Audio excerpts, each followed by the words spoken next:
กองประสุมกาเกียมครั้งสุดท้ายในการเป็นเจ้าภาพจัดกองประสุมหน่วยงานผู้เชี่ยวชาญด้านเก็บกู้ระเบิดเพื่อมนุษยธรรมในขอบกองประสุมรัฐมนตรีป้องกันประเทศอาเซียนบวกครั้งที่16และกิจกรรมปิ่นอ้อมได้จัดขึ้นในวันที่27พฤศจิกายน2025นี้ที่กระทรวงป้องกันประเทศโดยเป็นประธานของสหายพลตรีไพวันจันทพรหมมาหัวหน้าห้องว่าการกระทรวงป้องกันประเทศหัวหน้าเจ้าหน้าที่อาวุโสป้องกันประเทศแห่งสาธารณรัฐประชาธิปไตยประชาชนลาว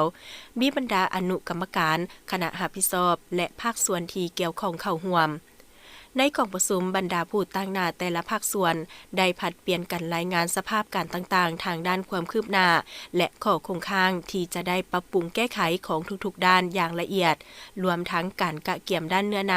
และเอกสารบทรายงานที่สำคัญต่างๆการจัดตั้งพิธีการและการต้อนรับความพร้อมของสถานที่พักการเดินทางและการบริการต่างๆ